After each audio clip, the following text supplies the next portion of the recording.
물권의 종류와 효력입니다. 물권 법정주의. 자, 물권은 법률에서만 정한다는 거예요.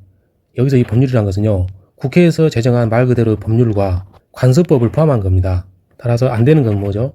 당사자가 임의로 창설하는 거, 이런 것은 무효인 거예요, 원칙상. 그래서 이 물권이란 것은 법률에서 정해진 데에 따른다. 개인이 임의로 창설하지 못하고 개인이 임의로 그 내용을 바꾸지도 못합니다. 그러한 경우는 무효가 된다는 거예요. 시험은 여기서 나오죠. 관습법상 물권의 종류를 물어봅니다. 첫 번째 거, 관습법상 법정지상권. 법정지상권이 있는데 관습법상 인정된 거랍니다. 그러니까 관습법상 물권이죠. 다음은 분묘기지권. 이 분묘는 이거죠. 남의 산에 묘를 쓴 겁니다. 자기 땅도 아닌데 봉분이 있는 이 주변, 봉분과 일정 범위 내를 지상권과 유사하게 인정해 주는 거예요. 판례에서 인정을 했습니다. 이를 분묘기지권이라 그래요. 이는 관습법상 물권입니다. 지상권 유사라고 그랬잖아요. 그래서 관습법상 물권이 될 수 있는 거예요. 마지막으로 동산의 양도담보입니다. 원래 담보는 이거죠. 돈을 빌리면서 소유권을 아직은 안 넘기다가 나중에 돈을 못 갚으면 그 담보물을 경매에 붙여서 소유권을 가져오는 거죠. 그러나 이 양도담보는 이거죠. 처음에 돈을 빌리면서 소유권을 먼저 가져와 버리는 거예요. 그 내용이 중요한 게 아니고 동산의 양도담보만 관습법상 물권이라는 겁니다. 즉 부동산의 경우에는 관습법에 따른 게 아니라 성문법에 따른 거죠. 가등기 담보법 그걸 거예요. 자, 결론적으로 관습법상 물권으로는 관습법상 법정지상권, 그 다음에 분묘와 관련된 이 기지권, 마지막으로 동산의 양도담보 이 세 가지입니다. 일물일권주의 원칙. 한 개의 물건에는 한 개의 권리만 인정된다는 거죠. 대표적으로 토지를 예로 들게요. 토지의 경우 한 개 필지, 1필지에 대해서는요, 한 개의 소유권만 있습니다. 즉, 일물에 대해서 일권, 한 개의 소유권만 인정, 이거죠. 이게 바로 원칙입니다. 만약에 소유권을 두 개를 하고 싶으면요, 그 경우에는 분필을 해야죠. 분필해서 두 개의 필지로 분할을 해야 되는 겁니다. 그러면은 두 개의 소유권이 될 수 있는 거예요. 관련해서 원칙이 있으면 항상 예외가 있습니다. 자, 집합물이 첫 번째죠. 물건 3개가 있어요. 그러면 3개의 권리해야죠. 그러나 특정될 수 있으면 한 개의 재산권도 가능합니다. 이게 바로 집합물의 예외예요. 한 개 필지 토지의 일부에 대해서는 지상권, 지역권, 전세권, 이 3개는 용익물권이죠. 소유권이 아니라 용익물권, 즉 사용 수익에 관련된 물권입니다. 이런 경우죠. 토지가 있으면 여기에 철탑을 세웁니다. 이 철탑의 경우 이 부분에 한해서 지상권이 인정이 될 수 있죠. 지상권 설정할 수 있습니다. 그리고 지역권, 전세권 설정도 가능해요. 토지 일부에 대해서. 토지 일부만 사용 수익한다는 거잖아요. 따라서 한 개 필지 전부에 대해서 한 개의 권리해야 되는데 한 개 필지 토지의 일부만에 대해서도 용익물권은 설정 가능하다 이 말입니다. 자, 수목의 집단, 미분리 과실, 수확기 농작물 있죠. 여기서 크게 보면은 이 수목의 집단과 미분리 과실은 같은 거예요. 왜 그러냐면 나무가 이렇게 있으면은 이 나무에 달려있는 열매거든요. 미분리니까 아직은 달려있는 열매입니다. 그러면 이 토지 입장에서 봤을 때는 수목의 일부로 볼 수 있는 거예요. 수목의 집단과 미분리 과실은 같이 보면 돼요. 그래서 같은 결론이 나와 있고요. 다음은 농작물이죠. 이 농작물은 별개예요. 판례 특성 때문에 그럽니다. 자, 이 나무는요, 묘목에서 심었다고 가정하자고요. 그러면은 길게는 500년까지도 가고 1000년까지도 갈 수 있죠. 수목은 그렇습니다. 나무니까요. 이 나무는 뿌리가 있죠. 이 뿌리를 통해서 흙 속의 양분을 흡수하는 거죠. 이 토지를 떠나서 이 수목은 존재하지 못하는 거예요. 살 수가 없는 거죠. 이 수목이 그리고 미분리 과실이 이 토지에 부합된 겁니다. 부합은 붙어서 합해졌다는 거죠. 즉 한 개로 본다는 거예요. 원래 수목은 그리고 미분리 과실은 이 토지하고 하나의 물건이거든요. 이게 원칙인데 이 나무를 토지하고 분리시킬 필요가 있다는 거죠. 왜냐하면 이 부분만 잘라서 팔 수도 있어야 되잖아요. 그리고 과일이 다 익으면 이 과일만 따서 시장에 팔 수 있어야 되잖아요. 이와 같이 수목을 베기 전에 그리고 과일을 수확하기 전에 그 전 단계에 거래할 필요성도 있는 겁니다. 현행법상 방법은 두 가지죠. 이 나무하고 미분리 과실을 토지에서 분리해내면 되는 건데 방법은 이거죠. 등기하는 방법이 있었죠. 나무니까 임목 등기죠. 입자가 설립자에다 나무 목자입니다. 임목 등기를 하는 방법이 있어요. 또 하나의 방법은 뭐가 있죠? 명인 방법이죠. 명인 방법은 이런 겁니다. 새끼줄 친다거나 또는 이 나무에다가 표시를 하는 거죠. 페인트로. 또는 주변에 둘레를 치고 그 다음에 팻말을 표시하는 방법도 있어요. 그 경우에는 이 토지로부터 분리가 되기 시작해요. 이 수목이.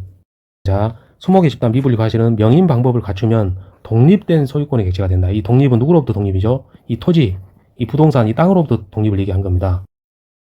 자, 다음은 농작물이에요. 이 농작물은 명인 방법이 없어도 독립된 소유권의 객체가 되고 또 소유는 경작자 소유다. 여기서 농작물은 단년생이죠. 1년작자를 얘기하는 거예요. 대표적인 게 벼. 판례에서는 입도라 그럽니다. 이게 벼예요. 콩, 뭐 옥수수 이런 것들이죠. 판례는요, 남의 땅에다가 심은 옥수수, 콩, 깨, 파, 벼 이런 것은요 다 경작자 소유라는 겁니다. 토지 소유자 소유가 아니라 경작자 소유라는 거예요. 그 다음에 명의인 방법이 없어도 독립된 소유권이 된다는 거예요. 이게 지금 판례 입장인 거예요. 명의인 방법이 없어도 농작물의 경우에는 독립된 소유권이 객체다. 이 부분 암기가 되신 분은 여기서 넘어가셔도 되고요. 이해를 원하시는 분들을 위해서 더 설명을 해드릴게요. 원래 남의 밭에다가 씨를 뿌립니다. 씨를 뿌리면은 이 씨가 땅에 떨어지면은 그 순간 이 씨의 소유자는 누굽니까? 땅에 떨어져만 있고 아직 부착이 안 된 거예요. 뿌리가 안 나온 거예요. 그러면은 처음에 씨를 떨어뜨린 사람 소유죠. 즉 우리말로는 경작자 소유가 됩니다. 자, 씨가 이제 땅에 떨어져서 어느 정도 시간이 한 1, 2주 지났어요. 그러면은 씨에서 이제 발화를 하죠. 그럼 뿌리가 나올 게 아닙니까? 그럼 이 뿌리를 통해서 양분도 섭취하는 등 점점 자라요. 뿌리가 나온 단계에서는 토지에 부합이 되는 거죠. 토지와 한 몸뚱이가 된다 이 말입니다. 그러면 이때부터는 원래는 토지 소유자가 해야 되죠. 토지 소유자. 왜? 부합됐으니까. 그런데 가을이 되어서 드디어 벼가 고개를 숙입니다. 수확기에 도달하죠. 그러면은 이 벼는 누구 거예요? 여전히 뿌리를 통해서 토지에 지금 부합돼 있죠. 그러면 원래는 토지 소유자 거라 봐야 돼요. 이 벼를 토지와 달리 별도의 소유권의 객체로 볼 수 있으려면, 즉 독립성을 인정하려면 어떻게 해야 되죠? 등기를 먼저 생각할 수가 있죠. 그러나 벼를 등기할 수 있는 방법은 없어요. 등기법 자체가 이 제도는 없어요. 그럼 두 번째 방법은 명인 방법을 생각할 수가 있죠. 새끼줄 치면 되니까, 그리고 편말 박으면 되니까. 잘 모르겠으니까 판례에 따르면 되죠. 우리는 판례는 농작물의 경우에는요 항상 독립된, 언제나 독립된 소유권의 객체로 보고요, 또 그 소유는 토지 소유자가 아니라 항상 경작자 소유로 봤어요. 즉 명인 방법이 없어도 그렇다는 겁니다. 벼 등 농작물의 경우에는 명인 방법도 필요 없다는 거예요. 판례가 이와 같이 볼 수 있는 이유는요, 이 농작물의 경우에는 토지에 부합되지 않는다고 보기 때문에 이게 가능한 겁니다. 물론 학자들 사이에 비판을 엄청 많이 받아요. 이 부분 때문에. 끝으로 이 부분은 무단경작을 우리가 얘기하는 거예요. 무단경작. 즉 토지 소유자 동의 없이 무단으로 남의 땅을 점유해서 경작을 해버린 걸 말하는 겁니다. 만약에 토지 소유자의 동의를 얻고 경작을 했다면은 당연히 경작자 소유죠. 여기서 당연히 의미를 뭐겠어요? 토지 소유자한테 처음부터 이 농작물이 자라도 토지에 부합시키지 않겠다고 의사표시를 처음부터 하고 들어갔잖아요. 자, 결론적으로 암기사항, 농작물의 경우에는 명의인 방법이 없이도 독립된 소유권이다. 그 다음에 그 소유는 항상 경작자에게 있다 이겁니다. 정이 안 이어지면요, 이 부분 이렇게 차라리 이해하세요. 보릿고개 아시죠? 보릿고개를 넘기기 위해서는 남의 땅, 요만한 땅이라도 심어 먹을 수 있는 겁니다. 그리고 길어봤자 몇 개월 이내잖아요. 파종해가지고 불과 한 4, 5개월이면 수확을 해요. 즉 토지 소유자에 대한 그 침해가 그렇게 크지는 않다는 것이죠. 한계필지 토지의 일부에 대한 점유 취득 시효로 소유권 취득 가능합니다. 한계필지 일부에 대한 점유 취득 시효가 가능하다는 거, 이 자체가 문제에 나오는 거예요. 자, 위에서 한계필지 토지 일부에 대해서 용익물권 가능하죠. 그 다음에 한계필지 토지 일부에 대한 점유 취득 시효도 인정이 됩니다. 관련 판례상 요건이 이겁니다. 구분될 수 있어야 되고, 또 그와 같은 게 객관적 징표가 계속 존재해야 됩니다. 중요한 것은 이거예요. 한계필지 토지의 일부에 대한 점유 취득 시효 인정이 됩니다. 물권적 청구권. 그냥 청구권은 채권이죠. 그러나 물권적 청구권이기 때문에 일반적인 채권과 다른 겁니다. 반환 청구나 방해 제거 청구, 방해 예방 청구 또는 손해배상의 담보 청구가 가능한 거예요. 반환 청구는 돌려달라는 것이죠. 즉 가져간 것을 돌려달라. 점유 침해에 대한 겁니다. 점유를 침해당한 상태에 현재 그 경우에는 돌려달라고 반환 청구할 수 있는 거죠. 이러한 반환 청구는 그 관련 근거가 두 가지예요. 이게 중요해요. 객관식 문제에서, 그 사례 문제에서 이것을 식별할 줄 알아야 됩니다. 점유권에 기해서 반환 청구할 수 있는 게 있고요, 소유권에 기해서 반환 청구할 수 있는 게 있어요. 이 점유물 반환 청구권은요, 불법 점유자의 선의의 특별승계인에 대해서는 반환 청구를 못합니다. 그러나 악의의 특별승계인에 대해서는 반환 청구를 할 수가 있어요. 자, 그림으로 설명하면 이렇게 되죠. 이 물건을 A가 지금 점유하고 있어요. B가 점유를 침탈합니다. 여기서 B는 불법 점유자죠. B가 C에게 이 점유를 넘겨버려요. 그런데 이 사안에서 A는 점유권만 있습니다. 소유권이 아니에요.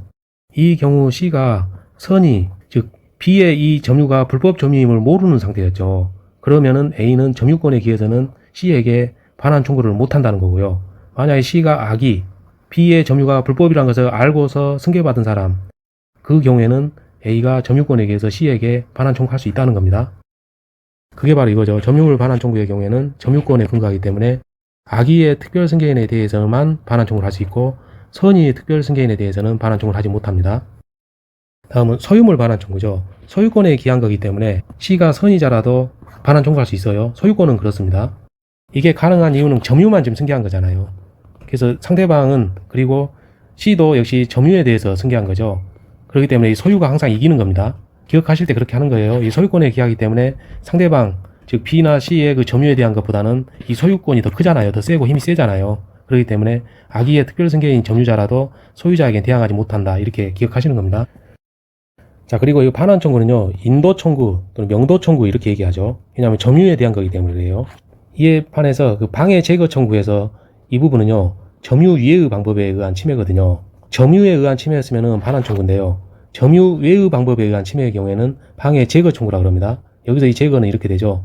대표적인 게 철거를 청구하는 거 있죠. 그 다음에 등기의 경우는 말소 청구를 하는 겁니다. 등기 말소 청구 이런 게 바로 방해 제거 청구의 일종인 거예요. 그래서 이 반환 청구하고 방해 제거 청구에서 구별하는 방법은 점유에 대한 것이면은 반환 청구를 하는 것이고요. 점유 이해의 방법에 의한 침해라면은 방해 제거 청구를 하는 겁니다. 반환이라는 의미 자체가 가져간 거 돌려달라는 거잖아요. 그러면 상대방은 가져갔다는 거거든요. 가져간 것이 뭐겠어요? 점유를 침해한 거 아닙니까? 그래서 이런 경우는 반환 청구를 하는 것이고요. 그 외의 방법, 예를 들면은 소유권 이전 등기를 가져갔답니다. 그 경우에는 점유 외의 방법이거든요. 등기니까 등기만 가져간 거잖아요. 그러니까 말소 청구를 하는 거죠. 그래서 이런 경우는 점유 이해의 방법에 의한 침해니까 방해 제거 청구를 할 수 있다. 이렇게 이해하시는 겁니다. 이 부분 어려우면 일단 넘어가세요. 문제풀이에서 설명을 또 해드립니다. 문제풀이 보면서 하면 더 쉬울 수 있어요. 현재 지속 중인 침해여야지만이 방해 제거 청구를 할 수 있다. 그 뜻이고요. 그럼 안 되는 것은 뭡니까? 이미 끝난 거죠. 이미 종결된 침해. 종결된 침해 같은 게 뭐가 있죠? 이게 바로 손해배상 청구거든요. 발생된 손해에 대해서는 손해배상 청구를 하는 것이지 방해 제거 청구를 하는 것이 아닙니다. 현재 지속 중인 침해는 아직은 손해 발생이 안 됐죠. 현재 진행 중이니까. 그렇기 때문에 손해배상액을 아직은 계산을 하면 안 되는 거죠. 즉 종결된 침해가 돼야지만이 손해배상액 계산을 할 수 있고 손해배상 청구를 할 수 있는 거예요. 그에 반해서 현재 지속 중인 침해라면 손해배상 청구를 하는 게 아니라 방해를 제거하라고 청구하는 거죠. 현재 지속 중인 침해니까 철거하라고 청구하는 거 그런 겁니다. 자, 예방 청구. 예방은 그거죠. 아직 발생하기 전이죠. 그래서 발생할 염려가 있을 때 그런 표현이 앞에가 등장을 해요. 그 경우에는 예방을 청구하는 겁니다. 그리고 손해배상의 담보도 청구할 수 있어요. 손해배상의 청구 그러면은 틀린 것이 됩니다. 담보만 청구하는 거예요. 손해배상액이 너무 크다 보니까 나중에 안 줄 것 같아요. 못 믿겠다 이거죠. 그럼 대신에 담보물을 달라는 거죠. 말만 듣고는 못하겠다는 거죠. 예방과 관련돼서 담보를 청구하는 겁니다. 소유권에 기한 물권적 청구권은 소멸시에 걸리지 않는다. 자, 여기서 이 청구권은 소멸시에 걸립니다. 왜냐하면은 채권이기 때문에 그래요. 채권은 소멸시에 있죠. 3년, 5년 이렇게 쭉 법에 보면 있어요. 자, 다음은 물권적. 이 부분은요, 세목급이에요. 왜냐하면 소유권도 물권이고 그 외의 나머지 물권들도 물권이 많이 있죠. 제한물권 많이 있지 않습니까? 종류가. 이 제한물권은 소멸시에 걸린다는 게 다수설이거든요. 근데 이 소유권은 소멸시에 걸리지가 않아요. 이 소유라는 말 자체가 용구불변, 항구성이잖아요. 자, 마지막으로 이 소유권에 기한 이 부분 때문에 소멸시에 걸리지 않는 겁니다. 즉 소유권에 기한 그러면 소멸시에 걸리지 않는 거예요. 물권적 청구권 하니까 소멸시에 걸리는 이렇게 공부하는 게 아닙니다. 소유권에 기한 이 말 때문에 소멸시에 걸리지 않는 거예요. 토지를 점유할 수 있는 물권을 모두 고른 것은 자 물권이네요. 임차권은 이거 채권입니다. 그래서 아니에요. 채권입니다. 임차권은. 임대차 계약을 체결한 당사자 사이에만 효력이 있는 거죠. 따라서 원래 임차권은 채권입니다. 전세권과 지상권은 용익 물권이에요. 즉 물권입니다. 그 다음에 저당권은요 담보 물권이죠. 즉 물권이에요. 전세권 우리가 빌라나 아파트 전세 들어가 살죠. 들어가 사니까 들어가서 산다 이게 점유잖아요. 그래서 점유할 수 있는 물권 맞고요. 자, 지상권은 남의 산에 철탑을 세우죠. 남의 산을 점유하여 공중까지 점유하는 거죠. 즉 점유입니다. 자, 이 저당권 설정은 뭐죠? 목적물을 점유하는 게 아니라 돈 안 갚으면은 그 목적물을 경매에 붙인다는 거잖아요. 점유하는 게 아닙니다. 정답은 기업과 니은 2번입니다. 물권이 아닌 것은 판례의 감 1번 원청권은 물권이 아니라고 판례에서 그랬어요. 이 광업권은요 광업법에서 즉 특별법이죠. 인정한 물권입니다. 어업권 역시 마찬가지로 어업법에서 물권이에요. 어업법. 4번 구분지상권. 지상권은 용익물권이죠. 구분지상권도 마찬가지입니다. 공간의 일정 부분에 한해서만 지상권이죠. 그게 바로 구분지상권인데 결국은 지상권입니다. 그렇기 때문에 용익물권으로서 물권이에요. 분묘기지권. 판례는 이렇죠. 지상권 유사 물권이라고 그러죠. 즉 물권입니다. 물권 틀린 것은 판례에 따름. 민법 189조의 법률은 국회가 제정한 형식적 의미의 법률이다. 맞습니다. 국회가 제정한 거죠. 법률이라는 말 자체가. 2번 사용 수익 권능을 대세적 영구적으로 포기한 소유권도 존재해야 한다. 이 틀렸죠. 소유권의 알맹이에는 처분 권능이 있고요. 사용 수익 권능이 있습니다. 이게 바로 소유권의 알맹이에요. 그런데 2번 지문에서 보면은 대세적 영구적으로 사용 수익권을 포기했답니다. 그럼 알맹이가 빠진 거죠. 그래서 이러한 소유권은 존재하지 않아요. 처분 권능이 없는 소유권도 인정되지 않습니다. 알맹이기 때문에 알맹이가 빠지면 안 된다는 거예요. 4번 근린공원을 자유롭게 이용한 사정만으로 공원 이용권이라는 배타적 권리를 취득하였다 볼 수는 없다. 자, 공원 있죠. 이 공원을 나만 쓰겠다 배타적으로 다른 사람 못 오게 하겠다 그런 거 안 돼요. 그래서 없다 했으니까 맞는 겁니다. 원천에 관한 권리를 관습법상 물권이라 볼 수는 없다. 이게 판례의 태도죠. 관습법상 물권은 세 가지 있었죠. 관습법상 법정지상권, 분묘기지권, 동산의 양도담보 이 세 가지였죠. 그 중에서 원천에 관한 권리는 없었습니다. 민법상 물권 틀린 것은 판례에 따름 1번 토지의 일부에 대해서도 점유 취득 시효로 소유권 취득할 수 있다고 그랬어요. 토지의 일부에 대한 용익물권 설정 가능합니다. 그리고 점유 취득 시효도 인정할 수 있어요. 2번 한동 건물의 일부도 구조상 이용상 독립성이 있으면 구분행위에 의해서 독립된 부동산이 될 수 있죠. 구분 소유권에 대한 거예요. 구분 소유권 인정됩니다. 구분 지상권도 인정이 돼요. 그림으로 보면 한 동의 건물에서 한 아파트 호실을 생각하면 됩니다. 이 부분이 구조상으로도 독립적이고 이용상으로도 독립성이 있으면은 즉 한 동 건물의 일부라도 한 호라도 구분행위에서 독립된 부동산이 될 수 있다. 맞죠? 3번 미분리 과실은 명인 방법을 갖추면 독립된 소유권의 객체로 된다. 자, 미분리 과실은 그죠? 토지가 있으면은 나무가 있고 이 나무에 달려있는 게 분리되지 아니한 과실, 지금 미분리 과실이죠. 이 경우에는 이 뿌리 때문에 기본적으로 토지에 부합이 됩니다. 토지에 부합이 돼서 독립성이 없어요. 이 나무 자체는. 그리고 이 미분리 과실도 독립성이 원래는 없습니다. 토지에 부합되기 때문에. 그러나 판례는 이 경우에 명인 방법을 갖추면은 이 토지로부터 분리가 될 수 있는 거죠. 즉 독립된 소유권의 객체가 될 수 있습니다. 명인 방법을 갖추면은요. 미분리 과실과 수목이 그랬죠. 농작물은 그렇지 않습니다. 4번 토지에서 벌채되어 분리된 수목이랍니다. 나무가 잘려진 거죠. 벌채된 겁니다. 그러면은 토지로부터 분리가 이미 됐죠. 그렇기 때문에 독립된 소유권 맞습니다. 농지 소유자의 승낙 없이 농작물을 경작했다. 즉 권원 없이 무단 경작한 거죠. 이 무단 경작은 보릿고개를 생각하라 했어요. 그러면 항상 경작자 소유가 되죠. 그래서 항상이기 때문에 명인 방법을 갖추지 않아도 독립된 소유권은 객체로 되는 겁니다. 그래야지만 이 토지와 별도로 즉 경작자 소유로 되는 거예요. 농작물의 경우에는 명인 방법을 갖추지 않아도 경작자 소유로 됩니다. 항상. 갑소유 X토지에 대한 사용 권한 없이 그 위에 을이 건물을 신축한 후 아직 등기하지 않았다. 자, 토지는 지금 갑소유예요. 갑소유 토지가 있고 여기에 대해서 을이 권한 없이 건물을 신축했답니다. 그러면은 등기하지 않아도 을 소유 건물이 되는 거죠. 즉 이 건물의 소유권은 을에게 있는 거죠. 왜냐하면 이 토지와 건물은 별개의 부동산으로 취급하지 않습니까? 그리고 이 건물은 신축으로 인한 것이죠. 갑이 을에게 매매한 게 아니에요. 매매한 게 아니란 얘기는 법률 행위에 의한 게 아니잖아요. 그렇기 때문에 또 소유권 이전 등기 없이도 을 소유로 되는 겁니다. 법률 행위에 있어서만 물권 변동의 효력은 등기 시에 발생하는 거죠. 근데 우리는 법률 행위가 아니었던 거죠. 신축을 했잖아요. 그래서 을 소유가 되는 거예요. 이 건물은요. 자, 다음 계속 읽을게요. 병에게 일부를 임대하여 현재 을과 병이 Y 건물 일부분씩 점유하고 있다. 즉 을이 병에게 세를 준 거죠. 그러면 이 건물에서 병이 이렇게 들어가 있는 겁니다. 자, 1번 질문. 갑은 을을 상대로, 을은 건물 소유자예요. 건물 소유자 상대로 건물 철거를 구할 수 있죠. 왜냐하면 을이 소유자잖아요. 그 건물에 대해서. 그래서 그 건물을 부술 수 있는 권한도 을에게 있는 거죠. 그래서 이건 맞는 겁니다. 2번. 갑은 을을 상대로 Y 건물의 대지 부분의 인도를 구할 수 있다. 맞죠? 건물 철거를 했으면 그 대지도 인도를 해줘야죠. 그 말인 거예요. 즉 토지 소유자 갑은 건물 철거 및 대지 인도 청구권 행사를 통해서 갑 자신의 토지에 대한 방해를 제거할 수 있는 거죠. 그게 1번과 2번 의미입니다. 3번. 갑은 을을 상대로 Y 건물의 퇴거를 구할 수 있다 했는데 이건 틀렸어요. 자, 여기서 을은 누구죠? 건물 소유자입니다.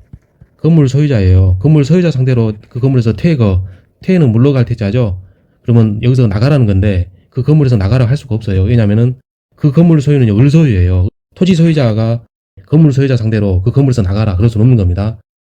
갑은 토지 소유자일 뿐이지 건물 소유자가 아니기 때문에 그래요. 그래서 답은 3번이죠. 틀린 거 됐으니까 3번입니다. 4번 갑은 병을 상대로, 병은 세입자였어요. 근데 이 병 세입자에 대해서 토지 소유자 갑이 승낙한 바가 없었죠. 허락한 바가 없고 동의한 적이 없어요. 그리고 그 건물은 을 소유였지 병 소유가 아니었어요. 그래서 갑은 건물에서의 퇴거를 구할 수 있습니다. 이게 인정이 돼야지만이 이 건물을 부실 수도 있는 거예요. 이 병의 퇴거를 갑이 요구하지 못한다면요, 이 건물을 부술 수가 없는 거예요. 갑이. 사람이 들어가 살고 있는데 부술 수 있나요? 부수면 안 되잖아요. 그래서 갑은 병을 상대로는 퇴거를 구할 수 있는 겁니다. 그리고 을에 대해서는 퇴거 요구를 못한다 할지라도 건물 철거를 구할 수 있기 때문에 을을 내보내는 것은 문제가 안 되는 거죠. 결론적으로 이 갑은 이 두 명 다 제거할 수 있는 거예요. 5번 을이 Y 건물을 정에게 미등기로 매도하고 인도해 준 경우 갑은 정을 상대로 Y 건물에 철거를 구할 수 있다. 자, 그림을 그리면서 볼까요? 자, 갑 소유입니다. 토지. 그 다음에 을이 건물을 신축을 했었죠. 그럼 을 소유입니다. 이 건물은. 이 건물을 정에게 매도한 거예요. 정에게 매도했는데 이 매도는 법률행위죠. 법률행위의 경우에서는 매매를 하게 되면 소유권 취득 정이 언제 합니까? 등기를 가져가야 되죠. 이전 등기를 해야 되는 거죠. 소유권 이전 등기를 격려해야지만이 정소유가 되는 건데 미등기 매도를 했다 했어요. 그러면은 정소유는 아니고 여전히 법률상 소유자는 을인 겁니다. 미등기이기 때문에 여전히 을 소유인 거예요. 이 건물이. 이 경우 갑은 정을 상대로 건물 철거를 구할 수 있다. 이 경우 정은 뭐죠? 사실상의 처분권자죠. 법률상은 아닌데 사실상 처분권이 있다는 겁니다. 이게 바로 대법원 판례예요. 자, 이거 암기합시다. 암기사항입니다. 사실상의 처분권은 정에게 있다 합니다. 그렇기 때문에 이 토지 소유자 갑은 정에 대해서 정을 상대로 이 건물을 철거하라고 청구할 수 있다는 거예요. 자, 외웁시다. 매도, 즉 법률행위니까 등기를 해야지만이 소유권이 넘어가는데, 즉 아직 정 앞으로 등기가 안 돼 있으니까 여전히 을 소유인데, 그러면은 이 토지 소유자 갑은 을에게 이 건물을 철거하라고 요구해야 되는데 판례는 그렇게 안 보고요. 이 경우 미등기 매도의 경우는요, 이 정을 사실상 처분권자로 봤어요. 사실상 처분권자로 봤기 때문에 이 사실상 처분권자 상대로 토지 소유자가 이 건물 철거해라고 철거 청구를 할 수 있다는 겁니다. 이게 판례예요. 외웁시다. 이거 판례입니다. 갑소유 토지 이외에 을이 무단으로 건물을 축조하였다. 다음 중 옳은 것은 다툼 있으면 판례에 의함. 1번 을이 건물에 거주하는 경우 갑은 을을 상대로 퇴거를 청구할 수 없다. 자, 무단 건물 축조죠. 이 경우는 신축인데 그렇다면은 신축자가 을이죠. 그래서 이 건물은 누구 소유죠? 을 소유입니다. 그 건물 소유자를 상대로 해서 나가라, 즉 퇴거를 청구할 수는 없어요. 을 입장에서는 자기 겁니다. 자기 건물인데 남이 나가라고 할 수는 없는 거예요. 병이 그 토지 소유권을 이전받은 경우, 즉 갑이 을에게 지금 판 거죠. 팔았던 어쨌든 소유권을 넘긴 겁니다. 그러면은 갑은 더 이상 소유자가 아니죠. 그런데 갑은 을을 상대로 건물 철거를 청구할 수 있다고 했으니 틀렸죠. 갑은 소유권을 상실한 상태죠. 그렇기 때문에 더 이상 건물 철거를 청구할 수는 없는 겁니다. 소유권이 넘어가면은 철거 청구권, 이런 물권적 청구권도 같이 다 넘어가는 거죠. 3번 을이 정에게 건물을 매도한 후 매매 대금을 전부 지급하고 인도하였으나 건물이 아직 미등기인 경우 갑은 정을 상대로 건물의 철거를 청구할 수 없다. 자, 건물을 판 거죠. 을이 정에게 판 겁니다. 그러면 이 매도는 법률 행위니까 등기를 해야지만 소유권이 정에게 이전이 되죠. 그러나 이 사안에서는 등기를 하지 않았어요. 미등기입니다. 그러면 여전히 을 소유 건물인 거예요. 이 건물은. 그럼에도 불구하고 판례는요, 이 경우 정을 상대로 건물 철거를 청구할 수 있다고 대법원 판례에서 그랬어요. 그 이유는 정이 사실상 처분권이 있기 때문이라고 그랬습니다. 자, 암기하세요. 원래는 등기가 아직 안 됐기 때문에 을 소유이기 때문에 을에 대해서 토지 소유자가 건물 철거를 청구할 수 있다라고 해야 될 것 같죠. 그러나 판례는 그렇지 하지 않고요. 이 경우 미등기 건물의 사안에서는 정을 상대로, 즉 사실상 처분권 정을 상대로 토지 소유자 갑이 건물을 철거를 청구할 수 있다라고 했습니다. 판례 사안이에요. 그냥 암기하세요. 4번 만약 을이 지상권을 취득한 지 건물을 축조하였는데 그렇다면 이 건물은 을 소유입니다. 소유자가 을이에요. 을의 허락 없이 무가 건물을 점유했다. 무가 불법 점유를 한 겁니다. 건물을 불법 점유한 거예요. 이 건물에 대해서. 그런데 토지 소유자 갑은 불법 점유자 무를 상대로 건물의 인도를 청구할 수 있다. 이게 틀렸죠. 이 건물에 대한 소유자는 을입니다. 그래서 을이 불법 점유자 무를 상대로 그 건물의 인도를 청구할 수 있는 겁니다. 5번 만약 을이 갑으로부터 토지를 임차한 후 임차권 등기 없이 건물을 축조하였고 이 토지 임차권에 대해서 등기를 하지 않았답니다. 그러면은 제3자에 대해서 대항할 수가 없는 거죠. 임차권 등기 있음을 제3자에게 주장하지 못하는 겁니다. 병이 토지 소유권을 취득하였다면 즉 제3자에게 갑이 토지를 팔아버린 거예요. 소유권을 넘긴 겁니다. 이 경우 병은 제3자가 되겠죠. 미등기 건물의 소유자 을은 자 건물에 대해서 등기하지 않았답니다. 아까 건물 축조했다고 그랬죠. 근데 이 건물을 등기하지 아니한 거예요. 등기하지 아니하였으니까 역시 제3자에 대해서 대항하지 못합니다. 미등기 건물의 소유자 을은 병에게, 아까 병은 토지 소유자이죠. 새로 취득한 사람 제3자입니다. 에게 임차권을 주장하지 못하죠. 주장할 수 있다 했으니까 틀렸습니다. 이 부분을 간략히 보면 이렇게 되는 거죠. 등기를 안 했으니까 제3자에 대해서 주장을 못한다 이거예요. 대항력이 없는 겁니다. 관련 법조문은 이거죠. 건물 등기 있는 차지권의 대항력에 대한 건데요. 한번 읽어볼게요. 건물의 소유를 목적으로 한 토지 임대차는, 이게 토지 임대차였죠. 이를 등기하지 아니한 경우에도, 즉 토지 임차권 여기서 등기가 없었죠. 그 경우에도 임차인이 그 지상 건물을 등기한 때에는, 여기서 임차인은 누구죠? 을이죠. 을이 그 지상 건물을 등기한 때에는 제3자에 대해서 임대차의 효력이 생긴다 그랬는데 이 지상 건물 등기도 하지 않았죠. 그리고 차지권 이 부분도 등기를 안 했어요. 그렇기 때문에 제3자에 대해서 임대차 효력이 생기지 않는 겁니다. 즉 병에게 임차권을 주장하지 못하는 거예요. 이 지문은 별로 중요한 거 아니에요. 어려우면 넘어가셔도 됩니다. 물권적 청구권 틀린 것은 다툼이 있으면 판례에 따름 1번 저당권자는 목적물에서 임의로 분리 반출된 물건을 자신에게 반환할 것을 청구할 수 없죠. 반환 청구권 문제인데요. 이 저당권의 경우에는 반환 청구권이 없습니다. 무슨 얘기냐면 저당권이 이거죠. 돈을 빌린 다음에 돈을 안 갚으면은 그 담보물을 경매에 붙여서 돈으로 받겠다 그 말이잖아요. 그거이지 반환 청구권 이게 아니에요. 같은 내용으로 지역권도 마찬가지입니다. 지역권도 무슨 반환 청구권 이런 건 없어요. 그런데 소유권이나 이런 것은 반환 청구권 당연히 있죠. 저당권 같은 경우는 반환 청구권이 없습니다. 2번 진정 명의 회복을 원인으로 한 소유권 이전 등기 청구권의 법적 성질은 소유권에 기한 방해 배제 청구권이다. 자, 이거 맞는 거죠. 진정 명의 회복이 뭐겠습니까? 내가 진정한 소유자다 이 뜻이잖아요. 내가 진정한 소유자이기 때문에 나에게 소유권을 다시 넘겨줘 라고 청구할 수 있는 그 권리의 법적 성질을 물어본 거죠. 그렇기 때문에 나의 소유, 즉 소유권에 기한인 것이죠. 그리고 현재 그 잘못된 그 등기 명의자, 그 등기를 배제하는 거죠. 따라서 소유권에 기한 방해 배제 청구권 맞습니다. 3번 소유자는 소유권을 방해하는 자에 대해서 민법 제214조에 의해 방해 배제 비용을 청구할 수 없다. 자, 민법 제214조가 뭔지는 몰라도 상관없죠. 왜냐하면 뒤에 보면 비용 청구 문제거든요. 그런데 우리가 그 소유권 방해 이거 관련해서 뭐가 있었죠? 크게 세 가지가 있었죠. 반환 청구할 수 있었고 제거 청구할 수 있었죠. 그 다음에 예방 및 손해배상의 담보 요구권 이 세 가지였지 않습니까? 이 중에서 비용 청구권 애초에 없었어요. 그래서 비용을 청구할 수 없다 했으니까 맞는 겁니다. 4번 미등기 무허가 건물의 양수인은 소유권에 기한 방해 배제 청구권 행사할 수 없다. 자, 양도 양수했으면 이거 법률행위라고 봐야 되는데 법률행위의 경우에는 소유권 이전의 효과는 언제 발생하죠? 양수인 앞으로 등기가 격려가 돼야 되죠. 그런데 이게 미등기란 말입니다. 미등기 건물이기 때문에 양수인 앞으로 등기를 이전해 줄 수가 없는 거죠. 따라서 양수인은 소유권에 기한 이 말 자체를 쓸 수가 없는 거예요. 그래서 방해 배제 청구 행사할 수 없다 했으니까 맞는 거죠. 5번 소유권에 기한 방해 배제 청구는 현재 계속되고 있는 방해 원인의 제거를 내용으로 한다. 방해 배제에서 방해 있죠. 이 방해는 현재 계속되고 있는 방해를 얘기하는 거죠. 현재에도 계속 중에 있는 방해를 제거하는 거죠. 그러면 이미 끝난 거에 대해서는요. 종료된 거에 대해서 뭐라고 하죠? 손해배상의 문제를 말하는 겁니다. 손해배상 청구죠. 즉 방해가 행위가 끝났으니까 그 끝난 경우에는 이 손해액을 계산할 수가 있어요. 이 계산해가지고 배상 청구하는 겁니다. 그런데 이 소유권에 기한 방해 배제 청구권은요. 그 방해가 현재도 계속 되고 있는 걸 얘기하는 거예요. 그게 바로 손해배상 청구와 다른 점입니다. 따라서 이 5번 지문은 맞죠. 방해 배제 청구는 현재 계속되고 있는 방해 원인의 제거를 내용한다. 맞습니다. 물권적 청구권 옳은 것은 다툼이 있은 판례에 따른 기억. 지상권을 설정한 토지 소유자는 그 토지 일부의 불법 점유자에 대하여 소유권에 기한 방해 배제를 청구할 수 없다 했는데 이게 틀렸네요.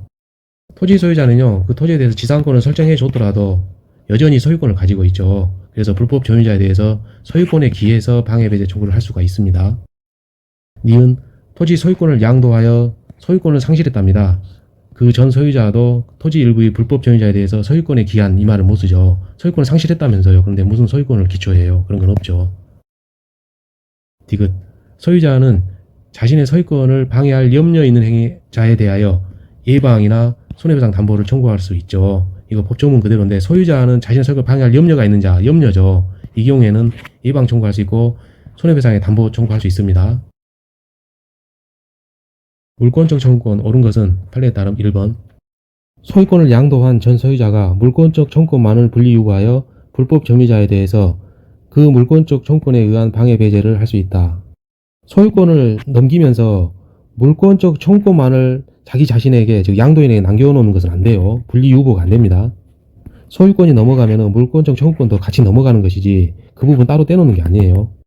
만약 이걸 인정해버리면은요, 양수인은요 빈 껍데기를 받은 거거든요. 왜냐하면 소유권을 받았는데 물권적 청구권이 없는 소유권이랍니다. 그거는 빈 껍데기라는 것이죠. 그건 소유권이 아니에요. 그거는 물권 법정주의에 위배됩니다. 2번, 물권적 청구권을 행사하기 위해서는 그 상대방에게 기책 사유가 있어야 된다. 자, 이거 틀렸죠. 기책 사유는 뭐냐면요, 고의나 또는 과실을 얘기해요. 이 경우는 어느 경우에 필요하죠? 손해배상 관련해서 요건이 되는 거죠. 즉 손해배상 책임의 요건인 겁니다. 그러나 물권적 청구권 관련해서는 현재 계속 중인 방해 상태 제거를 얘기했죠. 그래서 이미 종결된 것에 대한 손해배상의 문제는 아닌 거예요. 따라서 기책사유도 필요가 없습니다. 물권적 청구권 행사 관련해서 기책사유 필요가 없어요. 기책사유는 손해배상에서 요건입니다. 3번, 소유권에 기한 방해 배제 청구권에 있어서 방해에는 과거에 이미 종결된 손해는 포함 안 된다고 그랬죠. 이게 바로 뭐냐면은 과거에 이미 종결된 손해, 그럼 이거는 손해배상 책임 문제잖아요. 그런데 우리는 다른 거라고 그랬어요. 방해와 이건 다른 겁니다. 방해는 현재 계속 중인 침해 상태를 얘기하는 거예요. 방해가 현재 계속 중입니다. 그게 바로 소유권에 의한 방해 배제 청구권 행사할 수 있는 그런 상황인 것입니다. 과거에 이미 종결된 손해에 대해서는 소유권에 의한 방해 배제 청구권이 아니라 손해배상 책임을 검토하는 것이죠. 4번, 소유권에 기한 물권적 청구권은 그 소유권과 분리하여 별도의 소멸시효의 대상이 된다 했는데 소멸시효의 대상이 되지가 않습니다. 자, 이 소유권은 영구적이죠. 항구성이죠. 항구적입니다. 계속 된다는 거예요. 그런데 이 소멸시효는 뭐죠? 없어진다는 거죠. 일정 시간이 지나면요 없어진다는 거거든요. 정확하게 이거예요. 권리에 잠자는 자는 보호하지 않는다. 즉 어떠한 권리를 청구권을 행사할 수 있었음에도 불구하고 본인이 행사하지 않은 경우에는 일정 시간이 지나면은 그 청구권을 소멸시켜버리는 제도거든요. 그러나 이 소유권이란 것은 영구적, 항구적이거든요. 그러한 영구적인 권리에 기초해서 생긴 물권적 청구권이기 때문에 이 물권적 청구권 역시도 항구성을 갖습니다. 그래서 소멸시효의 대상이 안 되는 거예요. 5번, 소유권에 기한 물권적 청구권은 그 소유자가 소유권을 상실하면 더 이상 인정되지 않죠.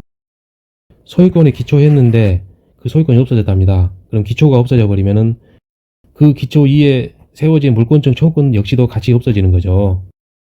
다시 읽으면 소유권에 기한 물권적 청구권은 그 소유자가 소유권을 상실했으니까 더 이상 인정되지 않는 겁니다. 물권적 청구권 옳은 것은 다툼이 있음 판례에 따름 1번, 소유권에 기한 물권적 청구권은 소멸시효의 대상이 안 됩니다. 왜냐하면 소유권 자체가 항구불변인데 여기에 기초해서 생긴 물권적 청구권 역시도 소멸시효의 대상이 안 되는 거예요. 2번, 타인 토지에 무단으로 신축. 자, 남의 땅에다가 건물을 무단으로 지었답니다. 그러면 그 건물의 소유자는 누구죠? 무단으로 신축한 사람의 소유가 되는 거죠. 자, 그리고 무단 신축이다 보니까 이게 미등기 건물이 된 거죠. 미등기 건물을 매수했답니다. 그러면은 팔아버린 거죠. 그 미등기 건물을. 그럼 이 매수는 법률행위예요. 그래서 법률행위이기 때문에 매수인이 등기하면은 그때에야 매수인 소유가 되는데 이게 미등기라 보니까 매수인이 등기를 못했어요. 그러면 여전히 그 건물은 이 상태에서도 누구 소유죠? 최초의 그 신축자 소유죠. 이 건물은 법률상 소유자는 최초의 신축자 소유인 겁니다. 여전히. 자, 계속 읽을게요. 대금을 지급하고 점유하는 자는 건물 철거 청구의 상대방이 될 수 있다. 원래 건물 철거 청구는 소유자에게 하는 것이죠. 그러면 우리가 신축자 소유 이렇게 말을 하고 싶잖아요. 그런데 판례는 그렇게 안 봤어요. 판례는 사실상 처분권자, 이러한 경우, 이러한 사안 같은 경우에서요, 매수하여 대금을 지급하고 점유하는 자, 그 사람을 사실상 처분권 있는 자로 봤죠. 그래서 대금을 지급하고 점유하는 자, 그 사람 상대로 건물 철거를 청구할 수 있다고 그랬습니다. 그게 대부분 판례예요. 암기합니다. 그 암기사항이에요. 3번, 소유자는 허무인 명의로 등기한 행위자 상대로 등기 말소를 구할 수 없다 했는데 구할 수 있어요. 말소를 구할 수 있습니다. 왜냐하면 허무인은 빌 허자거든요. 없을 무고. 그러니까 사람이 없는 거예요. 부존재. 아예 없는 사람 명의로 돼 있답니다. 아예 없기 때문에 소유권을 가져갈 수가 없죠. 그렇기 때문에 이 경우 소유자는요, 그 명의 등기 말소를 청구할 수 있는 겁니다. 4번, 저당권자는 목적물에서 임의로 분리 반취된 물건을 자신에게 반환 청구할 수 없다고 그랬죠. 저당권에 같은 경우는 돈을 빌렸어요. 그러고 나서 갚지 못하게 되면은 그 담보 물건을 경매에 붙여가지고 돈을 받는 겁니다. 그러한 것이지 반환 청구하고 그런 게 아니에요. 5번 소유자가 말소 등기 의무자에 의해 소유권을 상실하여 소유권에 기한 등기 말소를 구할 수 없는 경우 그 의무자에게 이행불능에 의한 전보배상 청구권을 가진다 했는데 이게 틀렸어요. 소유권을 상실했기 때문에 관련 청구권도 없습니다. 이 부분은 추후 계약법에서 나오면 그때 가서 자세히 다룰게요. 물권적 청구권 틀린 것은 판례에 따름 1번 소유권에 기한 물권적 청구권은 소멸시에 걸리지 않죠. 자, 소유권이기 때문에 그래요. 여기에 기초한 물권적 청구권도 역시 소멸시에 걸리지 않습니다. 상대방의 귀책 사유는 즉 고의 또는 과실은 물권적 청구권 행사 요건이 아니죠. 이러한 경우는 어떤 경우죠? 손해배상 책임 요건이 된다 그랬어요. 물권적 방해 배제 청구권의 요건으로 요구되는 방해는 개념상 손해와 구별이 됩니다. 이 방해는 계속 중이라고 그랬죠. 손해는요 이미 종결된 거라고 그랬죠. 4번 임차인은 임차 목적물에 관한 임대인의 소유권에 기한 물권적 청구권을 대의 행사할 수 없다 했는데 대의 행사할 수 있습니다. 자, 임대인 소유죠. 소유권은 임대인 거죠. 임대인이 갖는 이 소유권에 기한 물권적 청구권을 임차인도 대의해서 할 수 있는 거죠. 임차인은 임대인을 대의해서 행사할 수 있는 겁니다. 왜냐하면 소유권이 임대인이기 때문에 그래요. 5번 유치권자는 점유권에 기한 물권적 청구권을 행사할 수 있다. 자, 이거 맞는 겁니다. 이거 자주 출제되는 편이에요. 유치권자는요 물권적 청구권을 행사할 수 있습니다. 그 근거가 뭐냐면은 점유권이라는 거예요. 이게 유치권 자체 이러면 틀린 거예요. 유치권 자체에 기한 물권적 청구권 그러면 이게 틀린 겁니다. 점유권에 기해서 물권적 청구권을 행사할 수 있는 거예요. 물권적 청구권 옳은 것은 판례에 따름 1번 소유자는 물권적 청구권에 의하여 방해 제거 비용 또는 방해 예방 비용을 청구할 수 없다. 맞죠? 방해 제거 비용 이런 말은 없었어요. 비용 청구 이런 말은 없었어요. 있었던 건 뭐죠? 물권적 청구권 관련해서 반환 청구권하고요. 그 다음에 제거 청구권 있었죠. 그 다음에 예방 청구 또는 뭐가 있었죠? 손해배상의 담보 이거였죠. 이 중에서 이 비용 청구 이런 말은 없었지 않습니까? 2번 불법 원인으로 급여한 사람은 원칙상 소유권에 기하여 반환 청구를 할 수 있다 했는데 이게 틀렸어요. 자, 불법 원인 급여 예를 들어 뇌물을 제공했답니다. 이 뇌물은 한 번 줬으면 끝이지 되돌려 받지 못해요. 즉 반환 청구 못합니다. 불법 원인 급여는 반환 청구가 안 돼요. 민법에 규정이 있어요. 그래서 외웁시다. 불법 원인 급여물은 반환 청구를 못합니다. 그래서 할 수 있다 했으니까 틀렸어요. 불법 원인 급여물은 반환 청구 불가 이렇게 외우세요.